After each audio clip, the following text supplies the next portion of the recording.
first of all, thanks, Rachael, for coming on the first ever episode of Preston podcast. Obviously, we've known each other for a long time now, and you know, I've never thought we'd get this podcast sorted. It's about here we are. Yeah, I know, 9 months in the making, I think. So, but yeah, first of all, where did you? I think best place to start is where did you grow up? I was born in Peckham. Oh, right. Then I moved about a bit. Yeah. Spent the first couple of years of my life in Peckham, so I don't really remember it. Then we moved to Annerley Penge. Right, okay. Had most of my childhood there, had a great childhood there. Yeah, South London then. South London, through and through. Yeah. Then we moved to Bromley. Okay. Then I left my family home, and I've been around kind of South East and Kent ever since. Right, okay, fair enough. So yeah. So never fancy coming north of the water at any point? Or? Maybe. Yeah. Maybe when my stepdaughter was a bit older, might travel a bit, Cross that famous bridge. Yeah. Cool. So obviously the point of the podcast is to really sort of bring to light the benefits of engineering for people, younger generations in particular, and trying to help them get into the industry, which is massively understaffed at the minute, and something I think that's massively looked over, which I'm sure you can agree. Yes. So obviously knowing yourself for over the years, you've got a great story. I mean, back in 2010, I had to check it out before, but you started your apprenticeship. I mean, back then, like yesterday. I know. I mean, back then that was a long time ago. Now thinking Why back, would you say it's just hit me actually how old I was at that point. You scared me when you said younger generation. Yeah, I know. I've got greys myself coming. Well, they have arrived actually. So we're hoping they'll get edited out in the Photoshop after this podcast.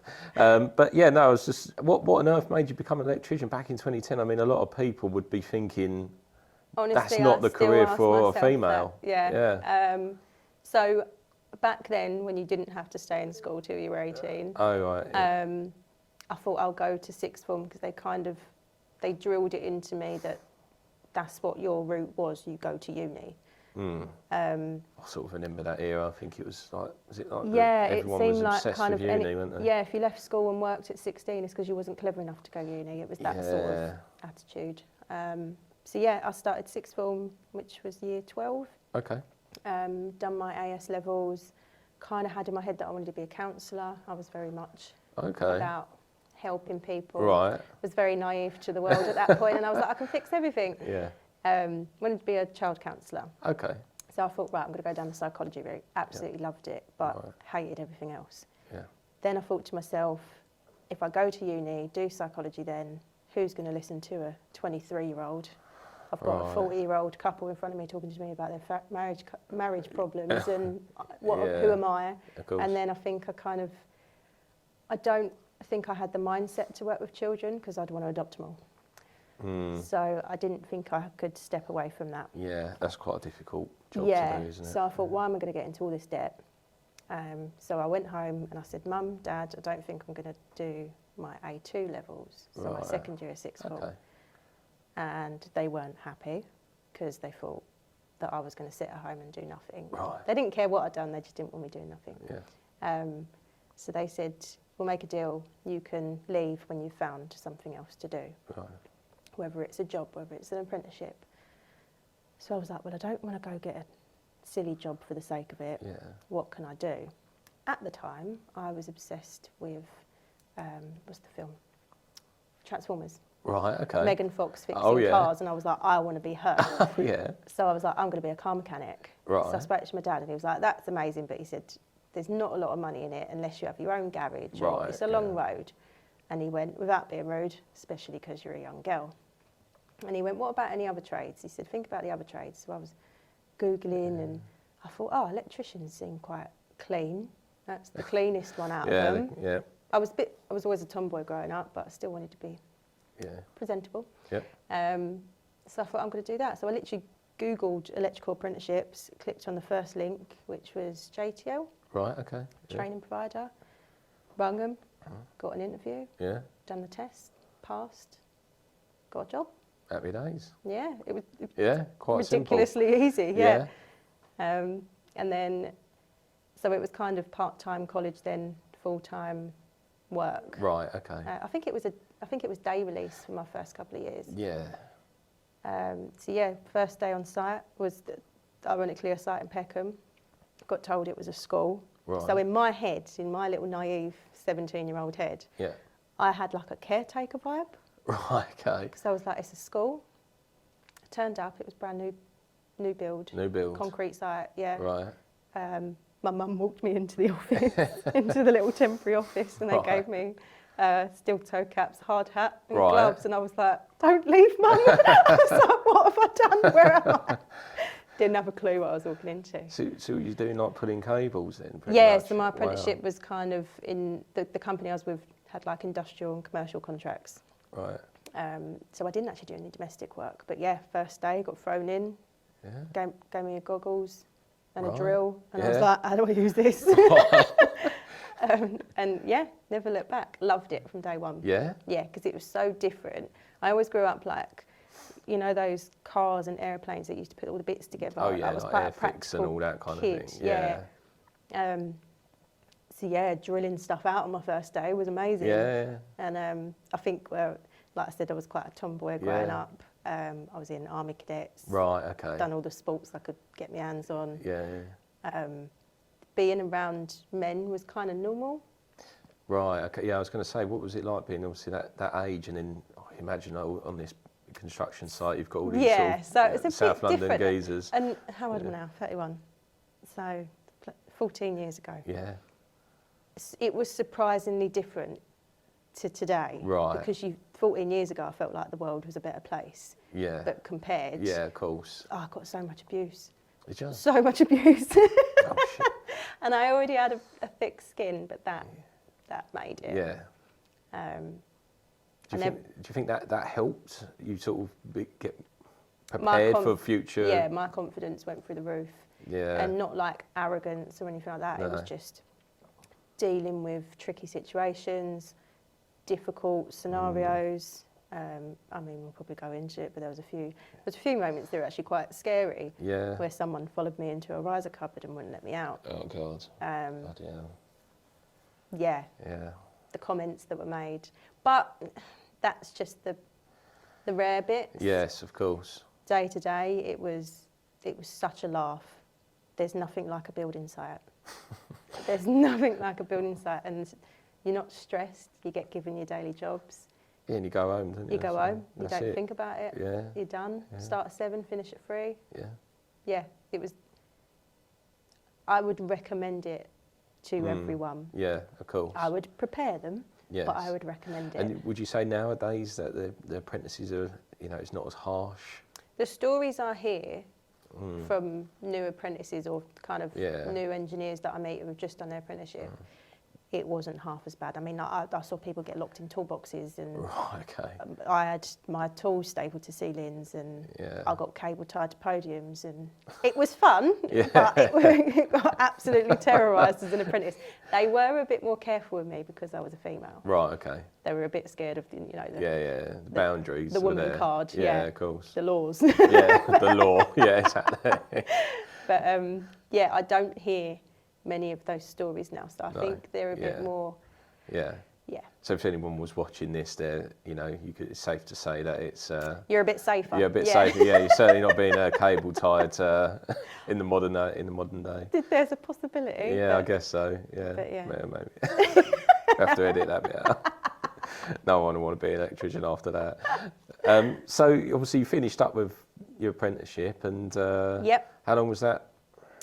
3 to 4 years, depending on when you do your AM2. So I don't actually know what it's like now. I think apprenticeships have changed a bit more since I done them, because I done a working apprenticeship. Right, You can do like intense courses and things like that now, but mine was stretched over working and learning. Yeah. So yeah, between 3 and 4 years. Your last year is more of like an experience year, and then they book in your big practical exam, and they think you're ready. Yeah. But I was like, I want it now, book it in now, and I done it in 3 years. Nice. But then, I was let out into the big wide world and couldn't get an electrical job. Right. Wow. I'm convinced 9 out of 10 of them was because I was a female, and that's only because there were comments and even a voicemail left on my family home phone saying, we think you're going to be a distraction on site because there's not a lot of females there. So, you know, I think you're not the fit for this job. Nowadays, I would have been straight on the phone to a lawyer. Yeah. But at the time, I was like, oh, well. Yeah, it was such a different era, even though it was only only over 10 years ago. Yeah. I mean, it's... I went to recruiters, I was online, I was applying to everything. And then in the meantime, didn't have a lot of bills at the time because I was still living at home, but I had my phone bill, I paid towards the council tax, like I paid my way at my mum and dad's house, and I was like, I can't do this, like I feel useless. So I went and got a job in Winter Wonderland. Oh, okay. That was an experience. Wouldn't recommend that one. No. But that's a bit intense over, It was awful. I'm scarred every time I go there as a visitor now. But it got me through. That was something silly like 50 quid a day. But oh, God. It helped. Then it wasn't enough money, so I went and got a second job as a barmaid in the local Harvester. Then I spoke to a recruiter and she said, I'm getting nothing back for electrical jobs. But she went, I've got a receptionist job for you. Right. And I went, give it to me. Give me anything. Yeah. So for about 6 to 8 months, I was just getting all the work I could get, just to kind of get my way through life. Yeah. So my work ethic was good. Of course, yeah. And then I got a phone call from the same recruiter. She was lovely. Don't say her name. I'm trying to remember her name, but she was amazing. If you recognise me, thanks. She's the one who got me the temp receptionist job, and she said, "You ever thought about maintenance?" And I was like, "What's that?" Oh, right, she went, "Rather than installing it, you fix it." So I was like, "Yeah, go on, I'll try it." Yeah. And then, had an interview and got my first job as a maintenance engineer. Yeah. Wow. So, obviously not without saying names because I don't think we can, but I mean, that was in London, was it? Or? Yeah, it was in Docklands. Right, okay. For a data centre, which I think I can say because there's about 100 of them. Yeah. So that's quite a... It was intense. That is quite a change. You've gone from sort of install straight into then obviously critical data centre, which, you know, is some people never really ever enter that sort of space, do they? I didn't have a clue what I was doing for about 3 months. Right, okay. I was like a shadow. Yeah. Into the world of data centres, and you know, that's quite a change from doing the apprenticeship and obviously you know, had your time out at Winter Wonderland and whatnot. So I was really lucky when I started as a maintenance engineer. I had the best supervisor, and he really put his time and effort into teaching me. Right, okay. I wasn't just... I found it, obviously, when you do your electrical apprenticeship, the one that I done, we had different contracts. So I was on a new site every 3-4 months, and new teams, different people, different clients. I was kind of set up with someone, and he really put his effort into teaching me. Right. And I genuinely think that made me. Right. That made me a really good engineer. Yeah. And I'm not being arrogant, but that set my expectations and my standards. Who was he? I mean, I'm sure we can name him. Ben Rolfe. Ben Rolfe. Yeah. Yeah. We'll have to track him down. Yeah. No, he... At the time, I was probably like, I know what I'm doing. But... Yeah, he took you under his wing and... He did. And really showed. Yeah, and that... I hope that I can do that, or I have done that of course. With other people, and I get the opportunity to do that, because, it sort of takes that chance, doesn't it, for someone to see something in you sometimes and and give you that platform. Yeah. I was probably a pain in his bum, because I'm quite a control freak, and I would tell everyone at every opportunity how they could do it better. And I'd go, have you tried this? Have you tried that? Can we do this? Can we do that? Hence why I've probably kind of got to where I am now, because I'm pushy. But Yeah. So and the data centre, I mean, was there any major challenges over there that you found? Because, you know, that is a... Kind of just learning the way a building works. Yeah. So rather than just getting given a job to work, like first fix a classroom, of course, I'm now in a fully built building where there's different systems, so not only electrical systems, which again learnt all about switchgear that I never got involved in. Yeah, I was about to say, did you do any HV over there, or? No, I eventually went on my LVAP course. Right, okay, nearly went on my HVAP, but personal life got in the way. Plus, I'm also quite petrified of it. I was about to say, it's quite a serious thing to undertake. Yeah, everyone says LV's scarier because there's more procedures in HV. But I'm surprised I'm an electrician actually, because but where were we? Yeah, no, we were just saying about personal life got in the way of the HV, but so learning the different systems in a building. Yeah. So doing the maintenance side, you have to look after the entire building that you're in. Of course. Yeah. So from electrical supplies to mechanical systems like boilers, the air conditioning, especially. To be fair, there was a data centre I worked in that had no heating system because it needs to be freezing all the time. Right. So it was just chillers and Dencos and everything. It's like a massive computer centre, basically. Yeah. No people other than the staff that look after that building. Yeah. It was pretty amazing. It's like when if you Google a data centre, it's just halls of data racks. Yeah, of course. But it was pretty good. It was very strict because obviously you have connections in that building for some of the major businesses in the world. Of course. And if they lose power, if something overheats, that's millions of pounds worth of loss. So that's drilled into you straight away. Yeah. So it's an amazing sort of opportunity in terms of, so you've done your install apprenticeship and now you've gone straight into the top end of maintenance, so to speak. Like, I mean, 0 to 100. Yeah, literally, your whole life is 0 to 100. Yeah. I mean, like, that's why I'm great at 30, just straight.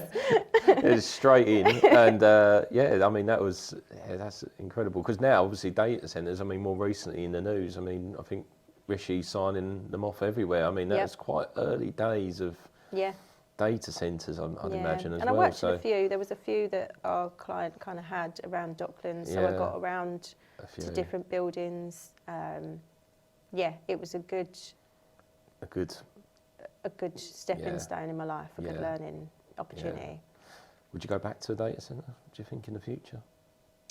Possibly. Yeah. Yeah. I think, because obviously data centres is a different world of maintenance. You don't realise that maintenance is a thing in every single building. Yeah. There is a team that looks after that building, otherwise it breaks and falls down. I know, it's such a hidden industry. Yeah, so I've been from kind of data centres, then I went to more commercial sites like offices, things like that, and it's a completely different environment. I think being in this industry, you never work in the same environment twice, like everywhere's different. And I think it teaches you life skills and even like enhancing like your personality. You get to work in different situations. Yeah. It's pretty amazing. And definitely in the offices, and if you go more generalised hard FM, I mean, you're dealing with tenants and members of the public. Because I'm in more of a commercial environment now. Yeah. You do meet people from different walks of life, and it has taught me a lot. Yeah. My mind, from growing up in the time that I did, the world was a lot more closed. Yeah. And working around different areas of London, out of London, you meet so many different people, and I think it's really humbled me as a person. Yeah, of course, yeah. Yeah, because that's always the best bit about working in London is all those different people and cultures and backgrounds, and that ways of life, upbringing. Yeah, broadens your horizons. Yeah. You know, if you're based local, no disrespect to anyone that, works locally, and you grew up in that town, worked in that town, you know. You don't know much else. You get, unless you go on holiday, I guess. But apart from that, a couple of weeks a year, your world's small, isn't it? But like you say, and being a young woman at the time and working in this data centre and obviously the offices and everything else like that, I can imagine it was completely polar opposite to what your friends were experiencing at that time in their life as well. Do you know, I still think my friends and family don't really know what I do. Really? Yeah. I think there'll be some phone calls over my mum and she goes, "How was your day?" And I've learnt to not really talk about work anymore because there was a point where I was taking it home and I cared so much about it that it consumed me. So I just go, "Yeah, my day was okay." Yeah. But then sometimes I go, "Oh, this has happened," and then I speak for 2 minutes and she goes, "Okay," and I'm like, "Oh, she didn't understand a word I said then." No. Luckily, I have a partner who's in the same industry, so I can rant to him all the time. I mean, we're touching now. Obviously, this is the bit where we sort of met and started working actually together at the same company, Virtuals, which we can talk about because they're no longer in existence anymore. So there's no risk of them getting the ump from this podcast because they're no longer around. But obviously, you met Ash. I did. Yeah? Yeah. You met your partner in the industry, so... Yeah. We'd both just been through a hard time in our lives. I think I was originally on that site and then You was over in Stratford way, weren't you? Yeah. Yeah. Yeah. We were kind of both new to it, and then we were mates for a little while. I think we both had quite hard personal circumstances, so we were just kind of focusing on ourselves and getting through that. Found a friendship, and then I think there was one day where it kind of clicked, and I was like, I quite like you. Yeah. I quite like you, and he's like, yeah, I quite like you as well. And then I think we quickly realised that there was something there, so we left. We both left that job because I thought I've heard stories about people working together and it doesn't work. So we both found new jobs, and rest is history. 5 years later. I just want to say that I placed Ash at Birchall's, so anyone, I'm also a matchmaker. Oh God, and I haven't invited you to the wedding. I'm part-time matchmaker as well as recruiter. So, but no, I'm glad. Obviously, you two met each other, and you've been together how long now? 5 years. 5 years. Yeah. Wedding's on when next year, isn't it? In May this year. May this year. Yeah. I thought it was next year. No, That's this amazing. year. So. Yeah. Oh wow. I'm hiding my my rock on my finger. There you go. But That's all that overtime. But we're flying away. Yeah. To get married. We're eloping a bit. There's I think 17 of us going. Yeah. It's a tiny wedding. Yeah. Well, that's great. You've just got all the people there that care about you, not only the sort of hangers on, if that makes sense. People. I think there's a rule if you haven't spoke to anyone for 2 years or something like that, don't invite Mine's them. about 6 months. That's right. But there's no bad blood. It's a tiny wedding. Yeah, exactly. When I got married, it cost a fortune. So yeah, well, we thought it wasn't going to cost us a lot, but it turns out it's nice. Yeah. So when I met Ash, he's mechanical. Yeah. And he kind of went through the plumbing apprenticeship. Right. Okay. So it was really nice to be with someone who understood the kind of situation, the day-to-day, and like our work days, and we again with the rule we don't really talk about work. We have like a 10-minute rule. Yeah. So if we need a rant, we rant for 10 minutes. We go right time. But when something goes wrong at home, I don't. He's even better than me than some of the electrical stuff. Really? Yeah. We've been needing a new outside light for 2 years, and he's the one pushing to get it done. Is he created a PPM at home? He actually does PPMs at home. Does he? Yeah. He was cleaning the trap out the sink the other month, and then learned that our sink weren't fixed properly, so we haven't had a bathroom sink for 2 months, brushing our teeth over the bath. We've bought a sink now. Right, okay, yeah, extra but it's works, mad how you do this at work so much. You're fixing everything at work. The last thing you want to do at home is you should see our house. It's a state. He's so you've got him. So would you say that you're like bossing him about, giving him the works, or is he? Not at all. No. No, I have quite a strong personality, and I'm very confident. And if I need to say something, I say it. Yeah. But he's also like that. Yeah, of course. Yeah. And I think the best thing is we talk. Yeah, of course. We talk about absolutely everything, whether it ends up in an argument or not. Yeah, it's all out on the table. We know each other inside out. Yeah, of course. Yeah, well, that's important. he's my person. There you go. Well, he's going to be your person forever. My lobster. Yeah. Because when you met Ash and you was at Birchall's, there was this whole thing about you being an ambassador as well, weren't you? Oh, yes. So you was an apprentice ambassador. Yeah, so when I started my apprenticeship, JTL started an initiative. Beautiful lady. She really made a change in the world. She started an initiative for women in construction. Right, okay. So we were kind of ambassadors for women in construction. So would you say you was like the first wave So we were the first team, yeah. So she it was kind of just invented. Yeah. So I was one of 10, the 10 OGs. And we were from all around the country. I think there was 2 of us I was London, there was one from Kent. Right, okay. There was a young lady from Wales, Doncaster, everywhere. And we kind of all met up in Birmingham. Okay. So she booked a kind of conference room and hotel in Birmingham and said, come down for a couple of nights, let's all meet, let's all talk about how we can change the world. And I was like, oh my God, I love this. So we had like a kind of big day meeting, spoke about what everyone does, what struggles we've had in our apprenticeship and being a woman in this industry. Yeah. And then we all went out for drinks after. There you go. And it was great. And it was yeah. amazing meeting these other 9 young women who were plumbers and electricians. Yeah.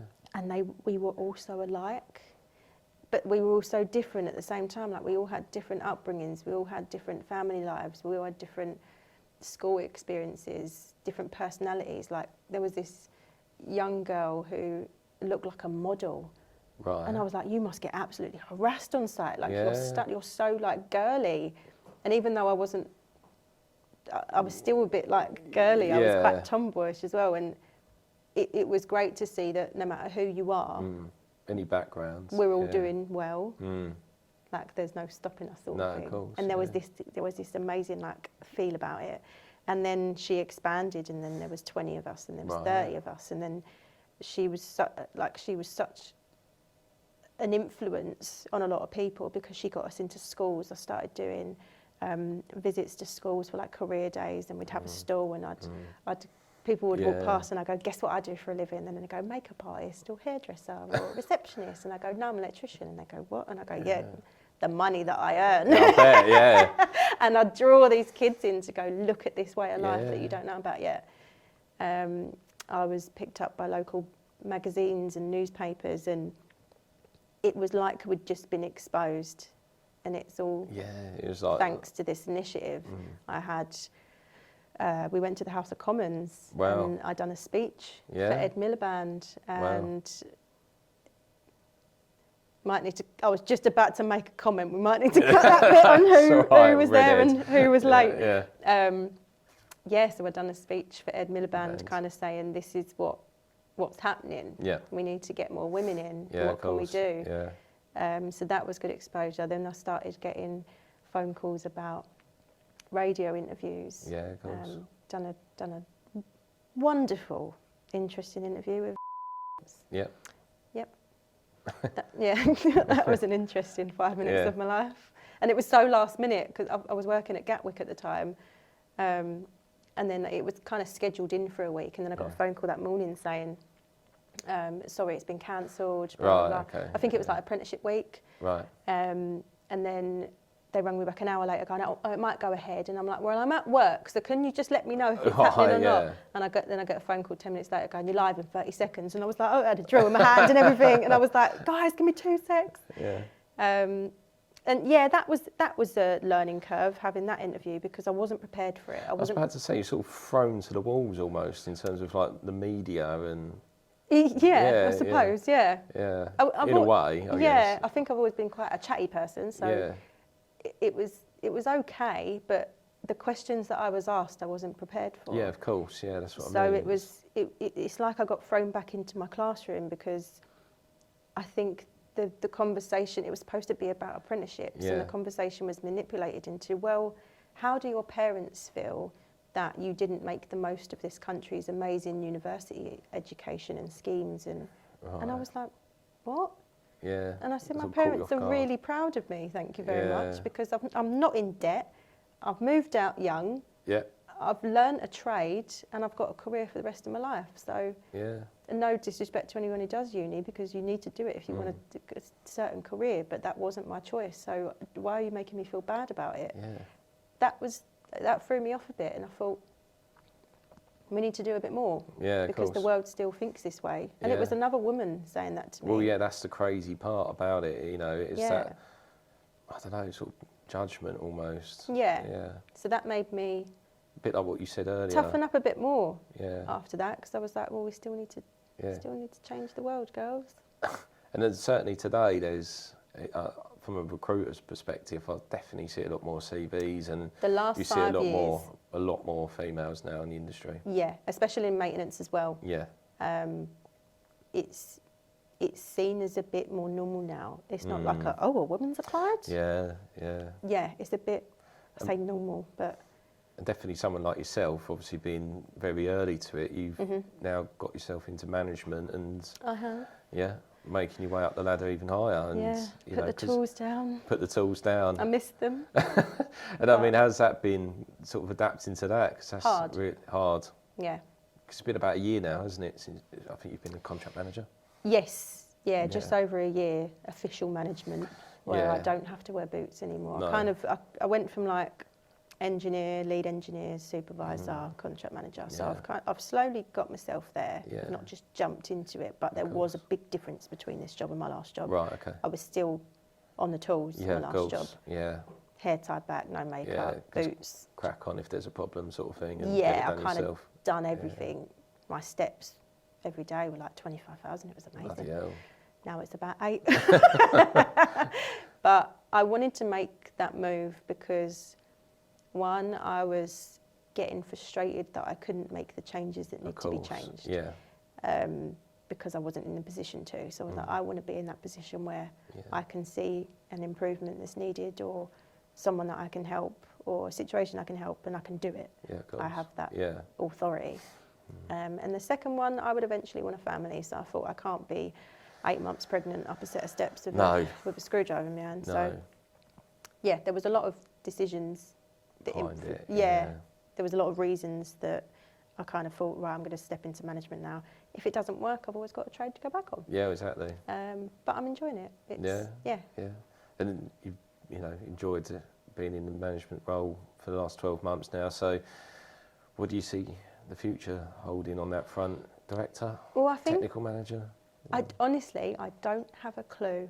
And I kind of like that I don't have a clue, because it means there's a lot more doors open for me. Of course. I'm always willing to try new things. I'm not scared to fail, because I think I've got quite a big fight in me. Yeah. That I won't let myself fail. And I have that mentality. There might be one thing I do in the future, like see me in 5 years' time, like, she was terrible. But I'm open to anything. I think not that I've rushed, but I've had an amazing career in the last 14 years in this industry. Yeah. I'm not in a rush to get somewhere. No. I think I'm at a point in my life where personal life is that little bit more important than work at the minute. Yeah. Like I love my job, I will always care about my job, but I'm more focused on progressing in my personal life now. So I'm not fighting anytime soon to be sitting at the top, owning my own company, because I don't think I want that either. No. I think my end goal is to be in a position where I can make changes when they're needed. Of course. And I have a great team underneath me. I have a say, and I'm happy. Yeah. I don't want too much responsibility that it makes me miserable. Yeah, of course. But I want enough to keep me going. Yeah, of course. And to keep me happy. Brilliant. And I'm pretty settled for now. So I think the next couple of years I'm just going to stay settled. Yeah.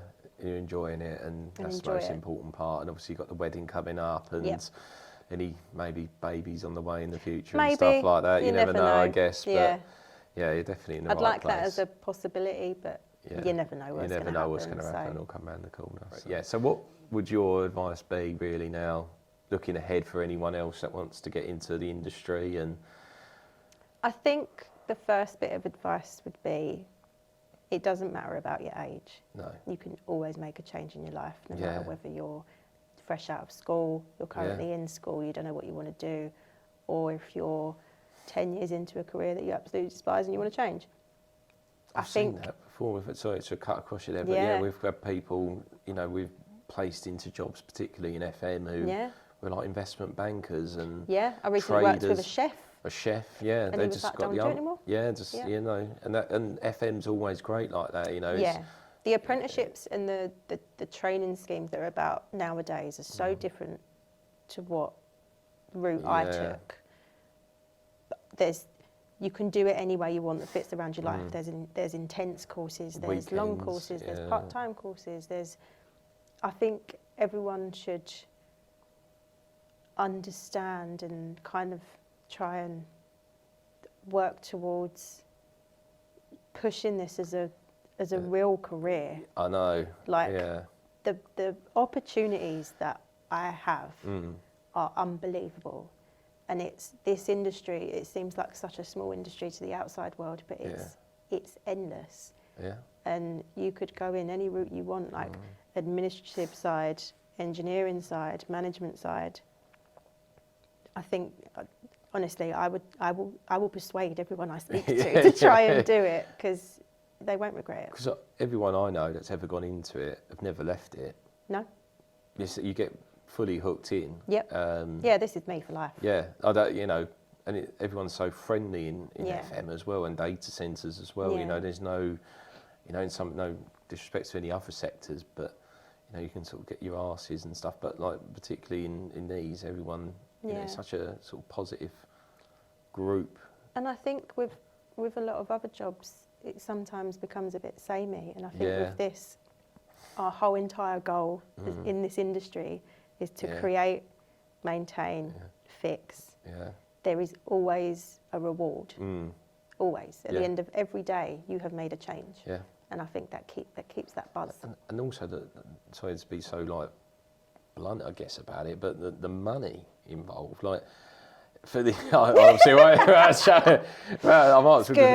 it's very good. Like if anyone's sort of 16, you know, plus, and they're looking at careers or whatever else, they will have a house before the rest of their friends. 100%. You'll definitely. They will have a car. Yeah. They will have holidays. 21, probably earning 40, 50 grand a year. Not guaranteeing being a millionaire because I'm far from it, but I am in a situation where we're all struggling, and I say we're all struggling. I'm very aware that there are people out there a lot worse than I am. Yeah, of course. But in a time where we're all struggling, I'm okay. Yeah. I'm okay. Yeah, of course. And that's thanks to this. And also as well, if you really need to, you can always put your head down and do overtime, and you know, it's not like you're on a fixed wage and there's no and that's it, there's no movement. You're Monday to Friday, and that, you know, in engineering or maintenance, data centres, whatever, you can you know, pick up those extra hours and increase your salary if you need to, and you know, and it's really the people that I've worked with in the last year, they've all got personal goals, and they have made it happen within months. It's amazing. It is great. And again, like what you touched on very early on, when you were younger and you thought, you know what, I'm not going to get myself in lots of debt and go to uni. And you know, 9 times out of 10 people would come out of uni at 21, 22, and they've got all that debt wrapped around them. I know quite and you're probably not going to be earning anywhere near as much as someone who's just come out of an apprenticeship. So not to knock uni. But not to knock uni in case you're at uni watching this. And I mean, if you want to be a doctor, you kind of got to do it. But exactly. But if you're sort of just doing it half-heartedly because everyone else is doing it, try and think of. If you don't know what to do, and you're in school, 100% look into facilities, data centres, trades, trades, install, construction. Won't regret it. Yeah. Particularly also as well with the data centres and things, you know, that's really is the big future, isn't it, of the industry with... That is our future. Yeah, there's a lot of that getting built around the world now, and obviously you were so early doors to it, but... Yeah, that was my initiation. Yeah, I know, I'm about to say, just fully in the deep end there of Hard FM, but it's... I think I started my next job and they went, it's quite a high-pressured site. And I was like, no, it's not. No, it's not. Definitely not. So, I think we've, you know, covered a lot of ground today. And if there's anything that anyone really wanted to talk to you about, would they be able to reach out to you? And absolutely. Yeah, we'll put... Even though I didn't become a counsellor, I'm still about helping the world. So. Exactly. So as you can tell, I'm pretty chatty as well. So. You don't mind a chat. So what we'll do is we'll put some link at the bottom of the video, and you know, maybe they can reach out to LinkedIn or something to your profile. You know, if anyone's got any questions or feel inspired by yourself or whatever, then happy to chat.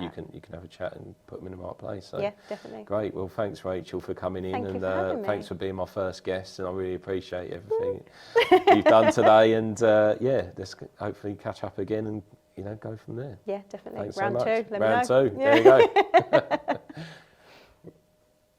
There you go. Cheers. Cut. There you go.